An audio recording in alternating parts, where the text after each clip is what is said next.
Hey everyone, Shabby Gamer here, and welcome to part number 2 of our SummerSlam pay-per-view here in our WWE 2K16 Universe mode. Now, as you can see, this video is going to start off with the Women's Championship match as... Who's the champion at this point in time? I don't know. I cannot remember who the champion is. We'll find out in a second who the champion... I've got a feeling that Charlotte is the champion and Sasha Banks is the contender, I believe. I'm not 100% sure on that one. It could be the other way around. We'll find out in a couple of seconds. But also, after this match, we do have Dolph Ziggler taking on Dean Ambrose for the World Heavyweight Championship. And then, of course, we will have Finn Balor versus Seth Rollins for the vacant Universal Championship as well.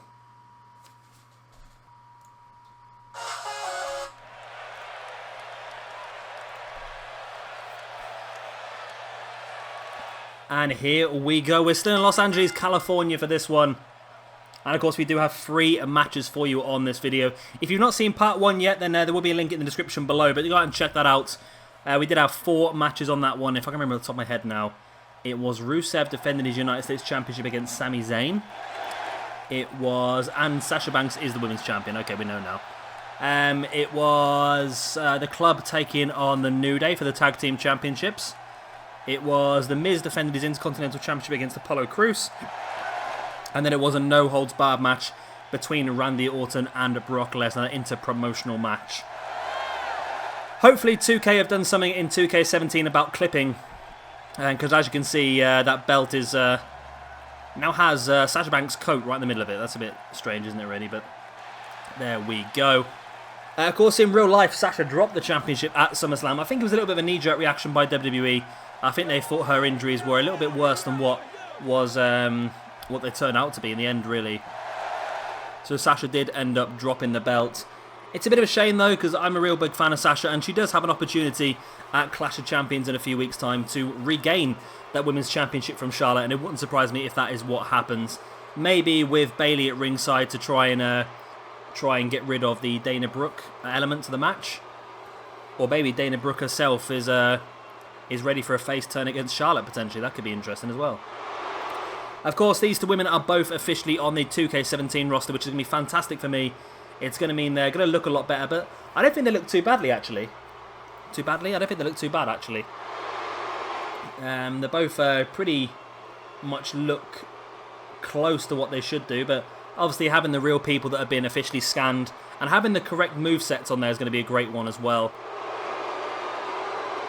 I think one thing that is not going to be on the game, of course, are all these brand new championships. They might have to be downloaded. Whether 2K will initiate the new championships into a DLC, potentially that could happen. And I think they should do something along them lines. Just, it shouldn't take too much to release that as a DLC, surely. Just to create a few belts, have them named correctly, and create the little animations for them. But it shouldn't take too much for them. And there we go. That's what it is all for. Of course, at Backlash, we will be crowning our first SmackDown to Women Champion. But here it is all about the Raw Championship. Both these women, this could end up being a little bit difficult match, really, because both these women do have submission finisher maneuvers. And should they continue to use them, we could end up being back and forth, back and forth, back and forth. So it'd be interesting to see. And I'm a little bit disappointed. Although I did watch the match at SummerSlam, and I must say that Charlotte looked very, very sloppy. And she has done for a while now. And from what I understand as well, I did a bit of reading yesterday, and Charlotte did get a bollocking backstage after that match at SummerSlam for some of the reckless manoeuvres she used against Sasha. The main one being, I think, where she dropped her on the top turnbuckle. I don't know what they were looking to go for, but she dropped her on the rope, and apparently Sasha did have a back injury, and dropping her like that was not a good thing, really, for Sasha. It could have made her injury even worse, but... But thankfully it wasn't quite as bad as they originally thought. She managed to get over it after a few weeks. I think they originally planned for it to be out for a few months. That was the worry they had, which is why she dropped the championship at SummerSlam. I don't think they wanted another injured superstar having to hand the championship over again after what's happened recently, of course, with Finn Balor. So they made her drop the championship at SummerSlam, which is a little bit of a shame, but I'm pretty sure she's going to get it back at Clash of Champions. I don't think that Charlotte should be holding it. I don't think she's ready, really.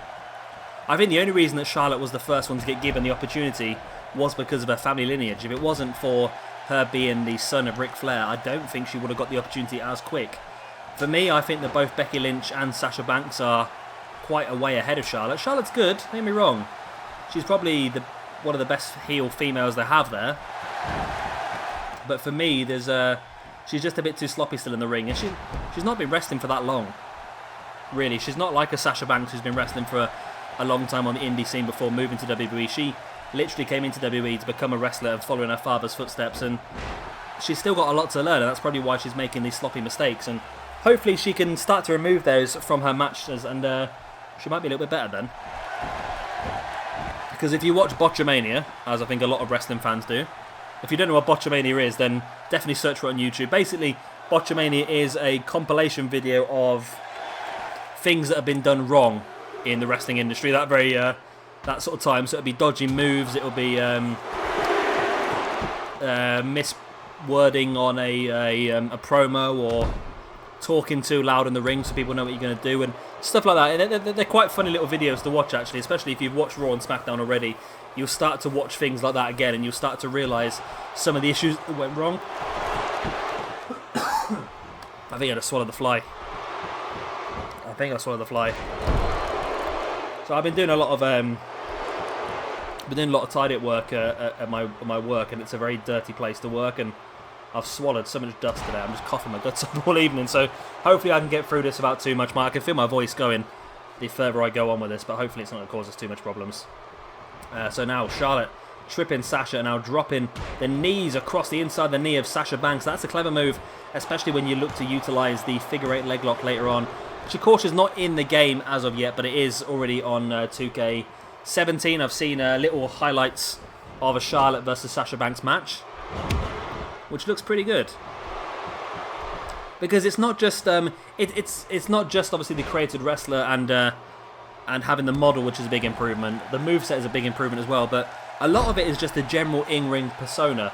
Like how they move and how they complete certain moves is really a good thing.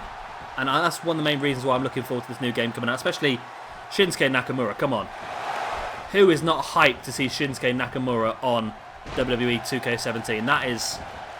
Shinsuke Nakamura being on the game is the only reason I purchased the NXT edition. I wasn't overly bothered about Apollo Crews, and I couldn't really care less about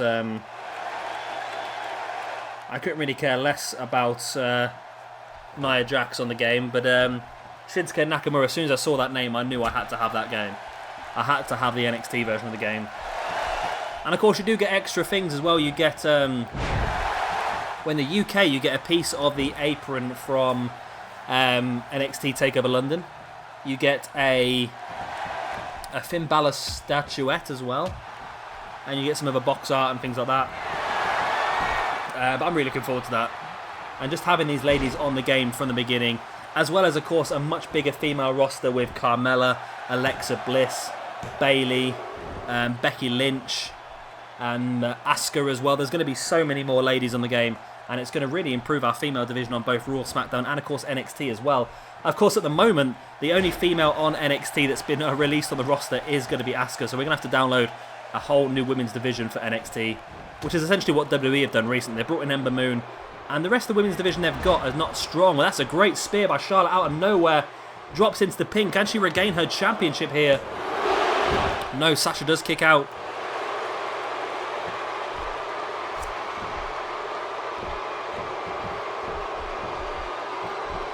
Charlotte now with that front chancery, wrenching the hair of Sasha Banks down, and Sasha hits her head first in the back of the mat.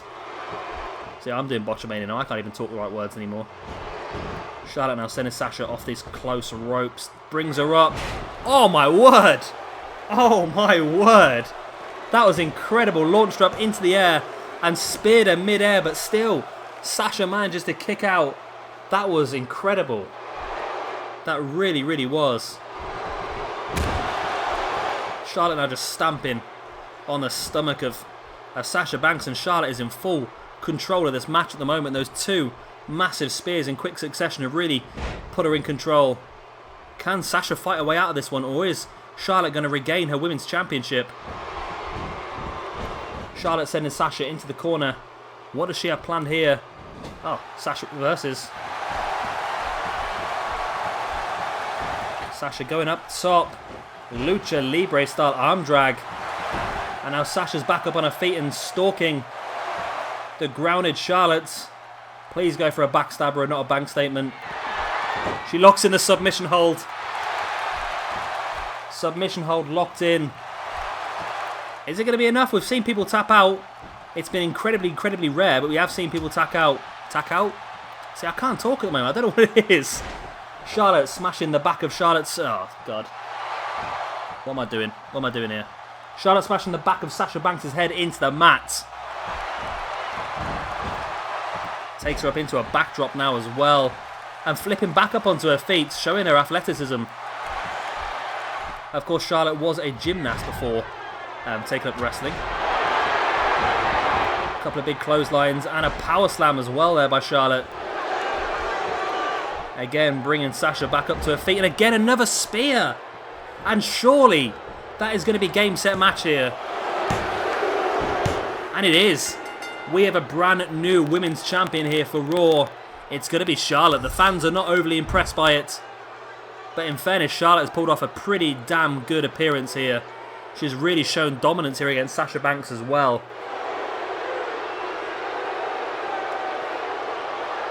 I'm sure Sasha will want a rematch, but based on this performance by Sasha, I'm not sure if he deserves one, really. We'll have to try and figure it out. We'll have to try and figure it out. We do have a very strong women's roster here on Raw. Of course, we have promoted Bayley up onto the roster now as well, so we may see her involved in that championship picture as well. I'm still interested in the whole idea of Dana Brooke turning on Charlotte. I don't think it's going to be too long before that happens in real life. The way that Charlotte has been treating Dana Brooke, it wouldn't surprise me if that does happen pretty soon. But this was the big one. Look at that. Just speared it out of the air. That was incredible by Charlotte. And I'm surprised it wasn't enough to finish Sasha off the first time. And here is the combination of moves. 2 clotheslines into a power slam. And then Charlotte bringing Sasha back up to her feet. And didn't even get a really good run up there as well. Just took her out. And that many spears could do some serious internal damage to Sasha as well. But it was enough for Charlotte to regain her women's championship. And we have another championship change here tonight as well. So far, Rusev is the only man who's managed to regain his championship, or retain his championship, should I say. And again, with a clipping issue, you see the hair of Charlotte just going through her body as well. Hopefully that's something they would have fixed on 2K17. It's not a major problem, it's just an aesthetic thing that I would like to be different. So well done to Charlotte, the brand new women's champion for Raw. I'm sure there'll be a lot of women tomorrow night on Raw itching to get their place for a match at Clash of Champions against Charlotte. But I'm sure Sasha Banks will also be itching to reuse her rematch clause as well. And here is our next match this evening. It is going to be Dolph Ziggler taking on Dean Ambrose for the WWE World Heavyweight Championship.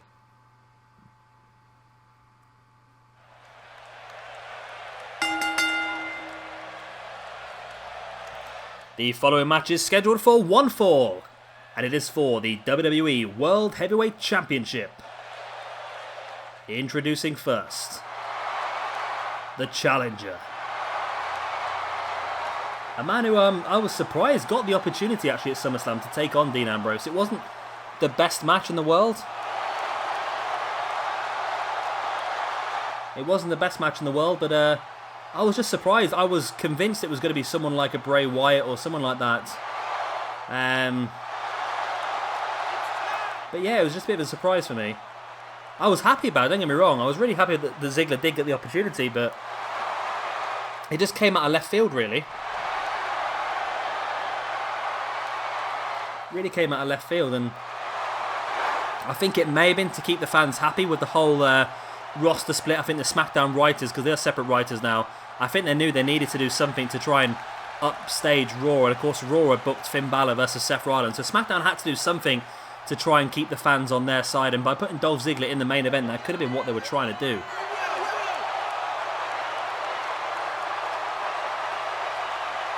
And of course, here comes the champion, Dean Ambrose. The lunatic fringe. And again, I was so happy when Ambrose won the championship because I wasn't expecting that either. Same with Kevin Owens, really. I think over the last few months, WWE have done a good job of actually freshening things up and actually surprising us with different people. It all got a little bit stale, didn't it, for a few years, where it was always going to be one of about 5 or 6 people that was going to be the champion. But now they're sort of spreading the burden a little bit, and it's great.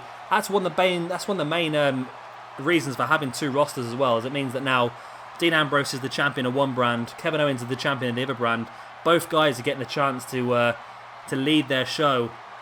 And it's really good because, of course, with only one show, with only one roster, that wouldn't happen. Because only one of them could be the champion at a time, and chances are they would normally put the belt on someone who was a bit more established. But having the 2 separate rosters is fantastic. I really enjoy it. I know a lot of people have complained about having 2 World Championships. It sort of takes away the speciality of having a World Championship belt. But I like it. I think it gives a lot more people an opportunity to main event pay-per-views. It gives more variance to the matches that we can watch as well, and it really gives more people an opportunity to become the champion.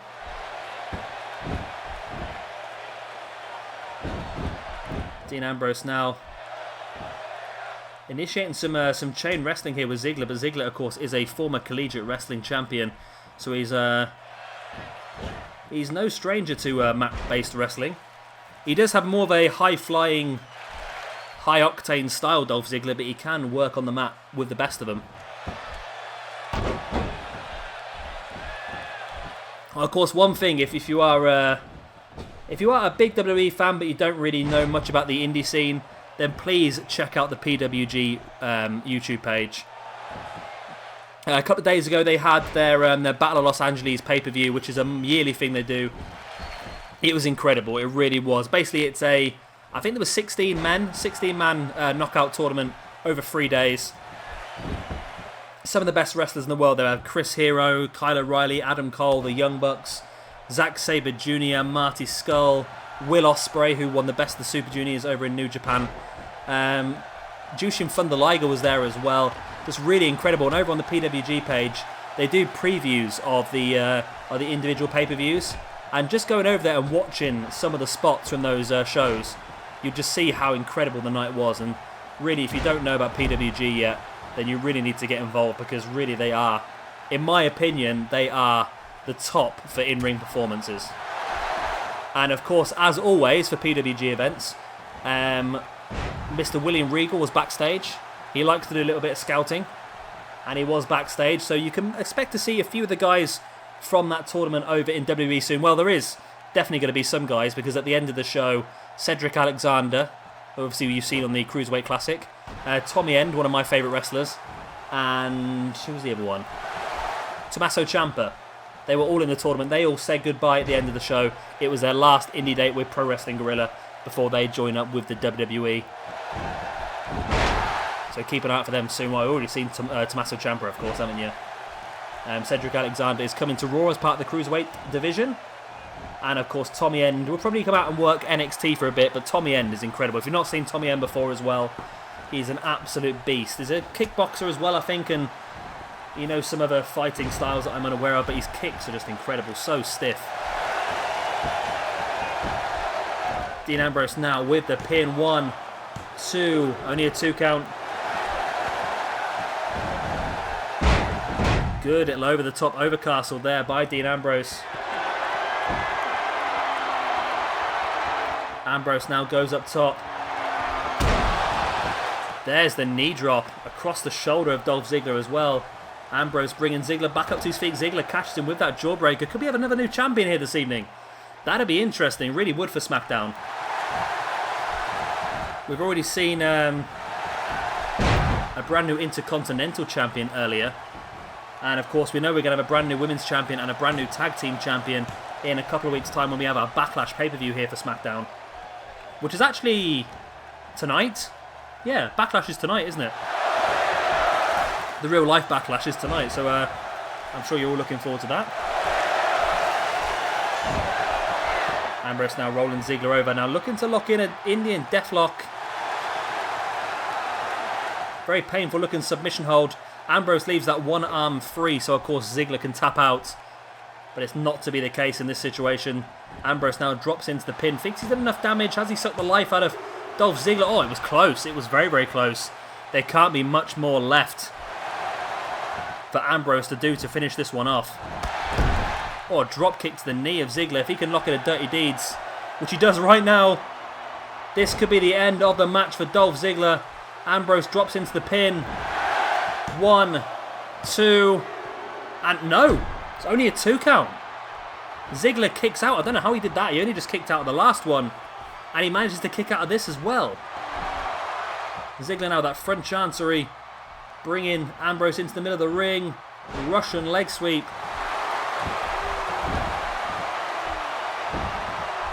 Ziggler now rolling Ambrose over, stamping on the back of the leg. Ambrose back up to his feet. Ziggler spins him around. And there's a zigzag. Is that the zigzag? I'm sure it was.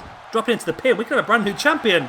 1, 2. Oh, that was close. That was really close. Again, both these guys coming agonizingly close to walking out of the ring with the championship. Ziggler not allowing Dean Ambrose to get back up to his feet, just clubbing blows to the back, and now just stamping on the back of the legs of Ambrose as well. Ziggler again bringing Ambrose back up to his feet now, and there's a snapmare. But Ambrose fights back, playing possum there with that punch to the stomach. Snapmare of his own, and lock it in the reverse chin lock, just slowing the pace of the match down. Ambrose knows that keeping Ziggler grounded is probably the best thing for him. Ziggler can't make up any high octane or fast maneuvers while he's down there, and it gives Ambrose a chance to think about his next plan, his next moves, while regaining a little bit of energy at the same time. It's a clever move. It's one that's utilised quite a lot in real wrestling, mainly because the people are generally knackered by this point in the match. A couple of elbows to the gut of Dean Ambrose. Just going back to the PWG, on night number 2 of PWG and the Battle of Los Angeles, there is a 6-man tag match, which was Adam Cole and the Young Bucks taking on the team of Ricochet, Matt Sydal and Will Ospreay. That has been given a 5-star review by Dave Meltzer. Dave Meltzer is a big wrestling reporter, and if he gives a match a 5-star review, you know it's a damn good match. And he's also said as well that he's never given 5 stars to a 6-man tag match before. A 6-man tag match in PWG is very, very different to what you'd expect to be in WWE. It had, for the majority of the match, all 6 guys are in the ring or flipping out of the ring or doing springboard maneuvers. It's a little bit everywhere, but it's definitely worth a watch. Just go over there and check out the preview. It's incredible. Ziggler on the top now goes for the diving elbow. Ziggler could have this one, you know. He looks to continue the assault though, rather than going for the pin off that diving elbow. Ziggler now bringing Ambrose back up to his feet. Front chancery. Now sending Ambrose to the outside. Not quite sure this is wise here by Ziggler. Maybe he should have continued the assault in the ring. He was in firm control. And all he has to do is hit another couple of high-impact moves and he could have won this match, but sending Ambrose to the outside might have not been the best manoeuvre for him.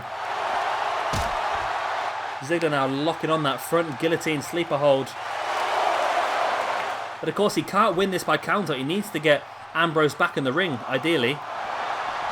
Referee's up to a 5 count. Both guys are back up to their feet. Ambrose and Ziggler both re-enter the ring at the 6 count. Of course, Ambrose does have championship advantage, so if they were both to get counted out, Ambrose would still walk over if Ambrose himself was to be counted out, he'd still walk over the championship.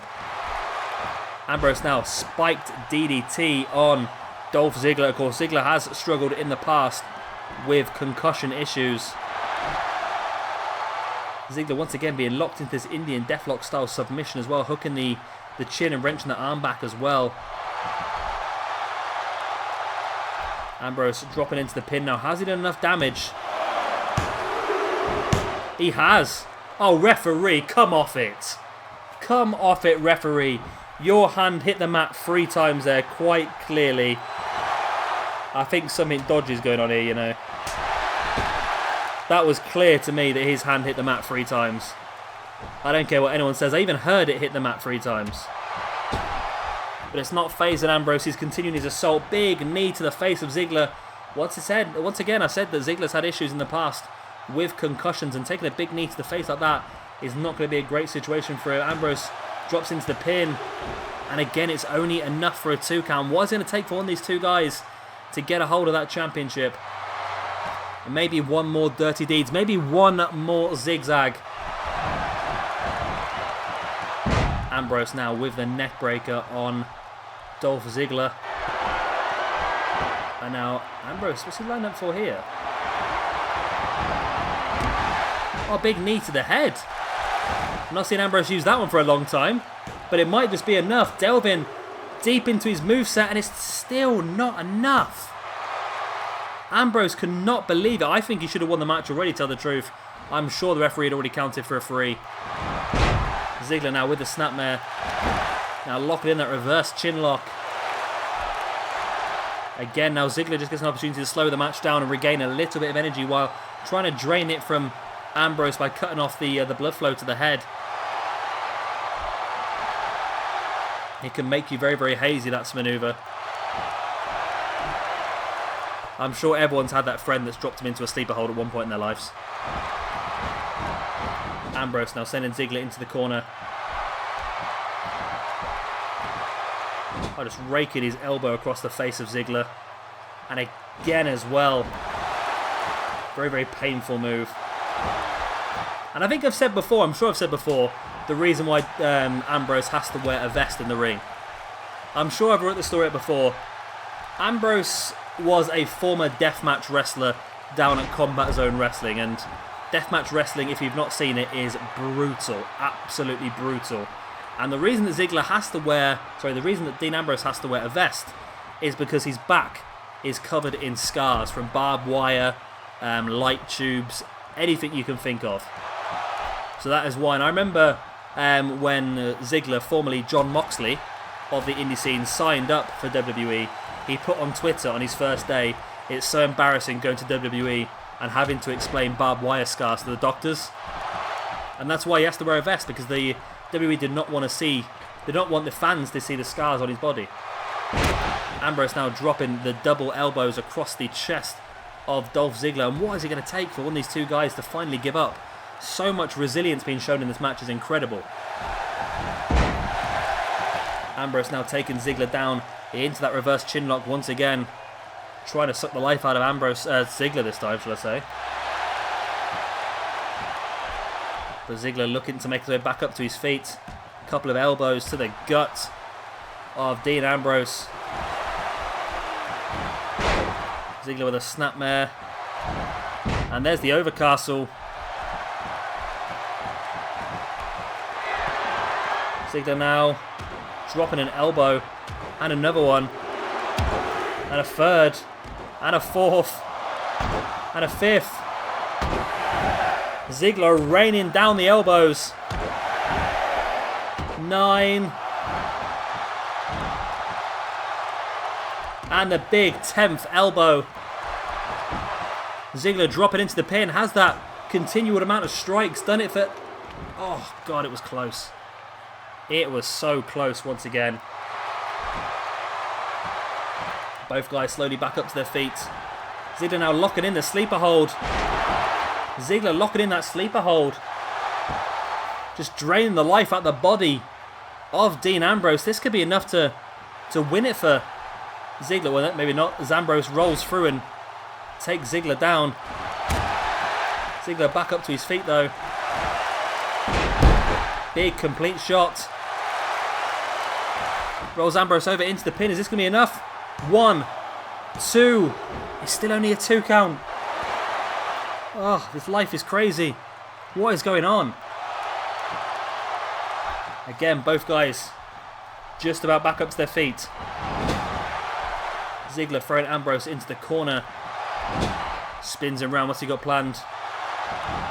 Sends him to the opposing corner.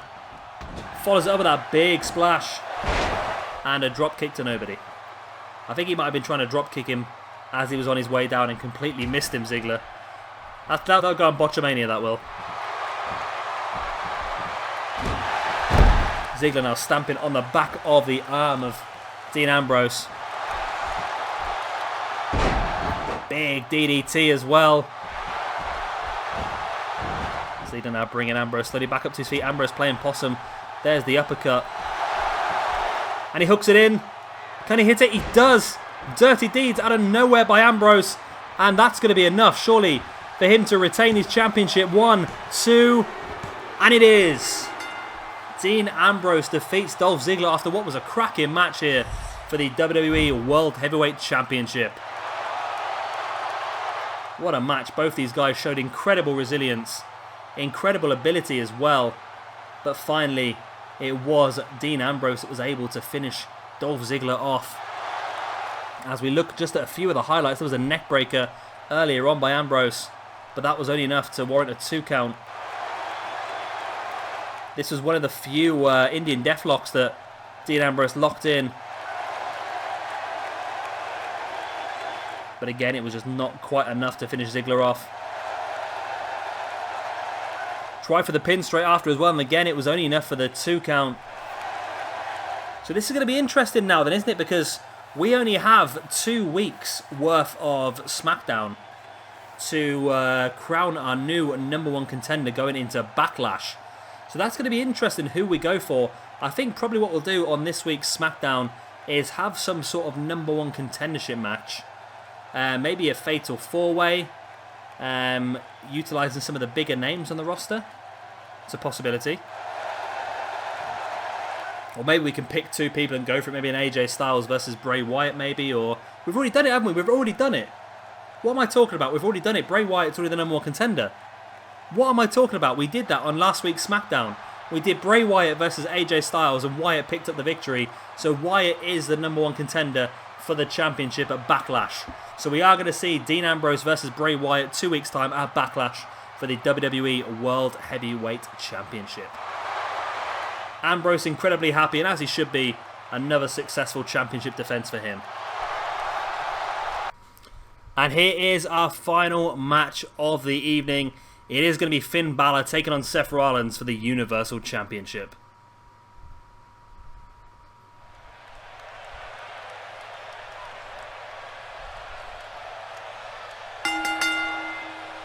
And here we go, our main event of the evening and our main event of SummerSlam.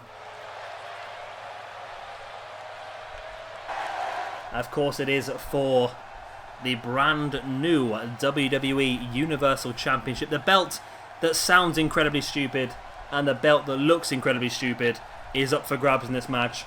The belt doesn't look stupid, actually. In all fairness, the belt does not look stupid. For me, the main problem is that it's just too similar to the other belts. And I said to one of my friends as a bit of a joke, I said, what's happened if WWE got like a coupon, like a free for the price of 2 coupon? If you buy so many championships, you get a free one, because that seems to be what they're doing. And then for SmackDown to bring their new championships out and them just to be carbon copies of the Raw ones but blue, it just looked a little bit stupid to me. That's just my opinion. I don't know. You guys might really like the belts, but for me, it's just a little bit too much for me. I like different belts. I would love to bring back the World Heavyweight Championship. I hated this WWE belt when it was first released. To go from the World Heavyweight Championship and the big gold belt, of course, and some of the great WWE belts I've had in the past, to go to that big W on a black background just looked terrible to me. But there we go. I'm not a wrestling belt designer, I suppose, so what do I know? But that's my opinion. You guys have your own opinions. Let me know what you think in the comment section below about the current look of the championships in the WWE. I have literally just had a message actually from Deep South Wrestling, which is a brand new YouTube channel that's just about to start up in the next few weeks. He's made a very good point, because I posted this on Twitter about SmackDown needed to steal some talent from Raw, because of course Raw got 2/3 of the talent. Now they're getting the full Cruiserweight division as well.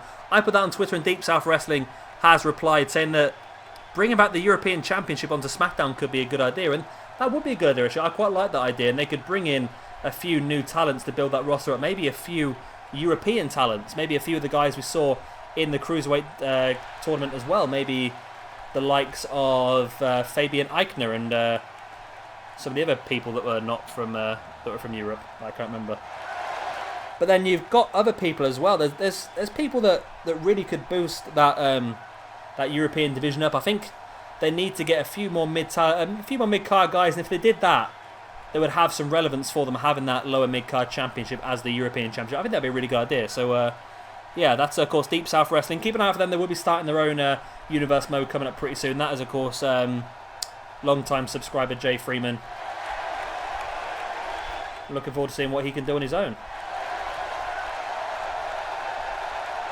I do love this entrance. It's incredibly long. I do love this entrance. Now, a lot of people have said about the about 2K17, the entrance they have given the Demon Finn Balor is the chainsaw entrance. I'm hoping we still get this one as well.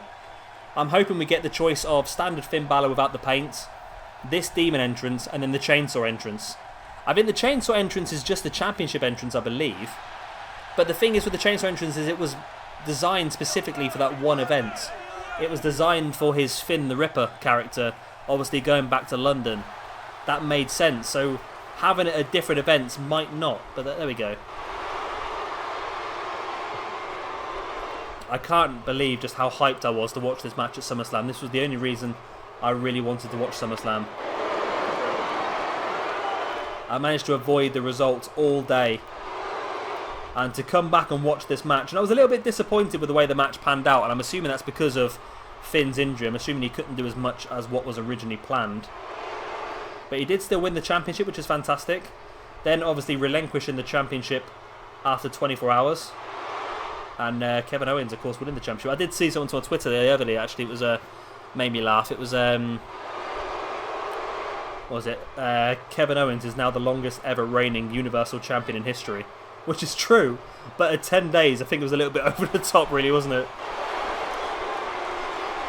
But still, it was a cracking idea to allow Finn Balor to become the Universal Champion, and then after the injury to fall back and give it to Kevin Owens. I was not expecting that. I was convinced that Seth was going to have the championship, and outside I thought it might be Roman Reigns. For them to give it, of course, to Kevin Owens, I was so happy with. And I'm sort of hoping to make Kevin Owens the #1 contender going forward into Clash of Champions as well. That'd be pretty cool. And I'm a little bit annoyed because I've only just realised now that we're only a month away from 2K17 coming out, so it looks like we're only going to get to the 2-month mark in this universe mode. But of course we will end every single brand with a pay-per-view, so don't worry too much. We'll be finishing things properly. But obviously we're not going to overlap too much with 2K17 because when the new game comes out, we're going to want to hit that hard and hit that fast. I've got a week and a half off the day after. It's a bit annoying. I'm at work the day the game comes out, and then I've got a week and a half off. And I'm so hyped for that because we're really going to absolutely plough so much onto YouTube. So many random matches. We're going to hit the universe mode as well. So of course, if you are looking forward to that, then do hit the subscribe button because there's going to be a lot here. A lot to watch.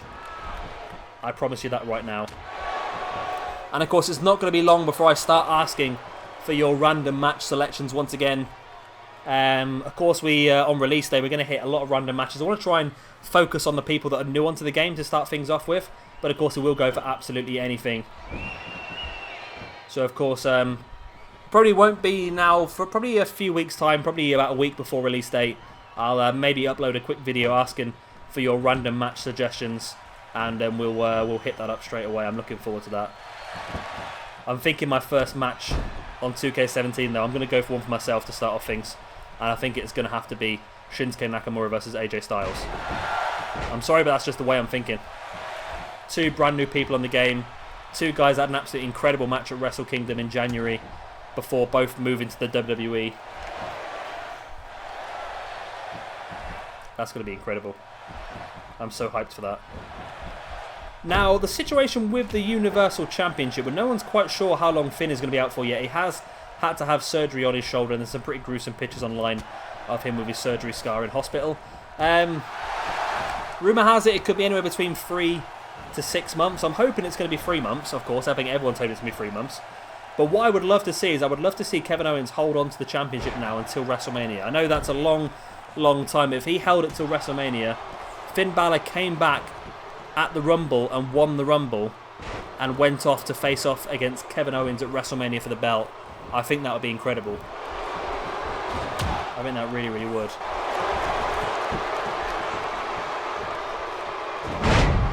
Seth Rollins now just stamping on the back of the knee of Finn Balor.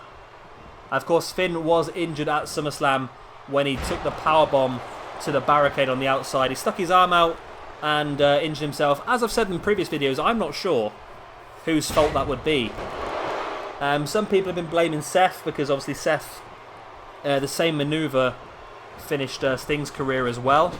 But Sting took full responsibility of that. He said that was his error in taking the move. It was his fault.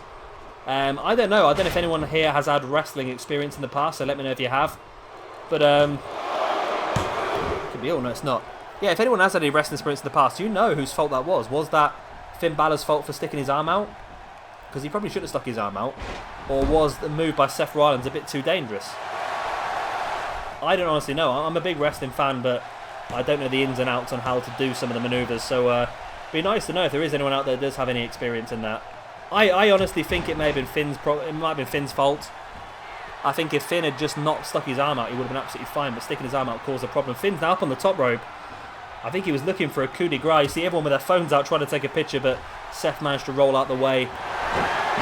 Seth rolling Finn through. Oh, super kick. Drops into the pin. This could be all. 1, 2. It's not. Finn Balor does kick out. And I hope you have enjoyed this SummerSlam pay-per-view, of course. If you have, then please don't be shy. Hit that like button down below. It does really help me out. It makes the video easier for other people to find. And then it helps us grow the channel. I really would love to get to 2,500 subscribers before 2K17 comes out. I've got a very strong feeling that's not going to happen, though, because I am quite a few short. I think I'm 71 subscribers short. I'm 72 now. I must have lost one today. I'm 72 subscribers short, and we have a month. So I'd need to get about 3 or 4 subscribers a day. So if you are new around here and you'd love to help me reach that goal of 2,500 subscribers before 2K17 comes out, that'd be fantastic. Seth now sending Finn Balor to the outside. Are we looking for a potential dive here? We've not seen a dive all night. This could be the first one. Seth looking it up. He's planning for it. There's the springboard. And the tope suicida through the middle rope. Finn is down. Now, I don't know what would happen here then. I'm assuming this is a championship match where you can win by countout. Because obviously, if the champion gets counted out, he has championship advantage and keeps the belt. But if the belt is vacant at the time and one of these two guys is going to win it, then for me, that seems more like the winner would be able to win by counter, I suppose. I don't know. Obviously, how this game works is not necessarily how it should work. But both these guys, neither of them want to be counted out anyway. Seth now with the snapmare. Finn, though, playing possum. Big punch to the gut of Seth. Now sends him into the turnbuckle. Finn turning Seth around. What does he have planned here? Well, he's looking for it, bringing Seth away from the corner. Finn lines him up. Big drop kick to the gut.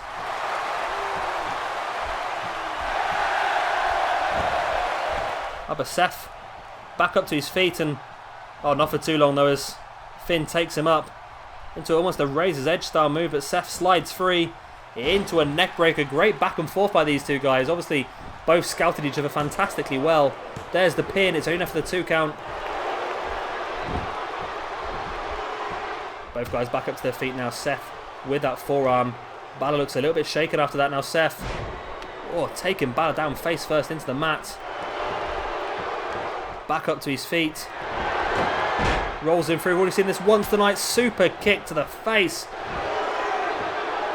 That could knock Finn Balor straight out there. You've got nowhere to go when you're on your knees. 1, 2, and 3. And there we go. He's done it.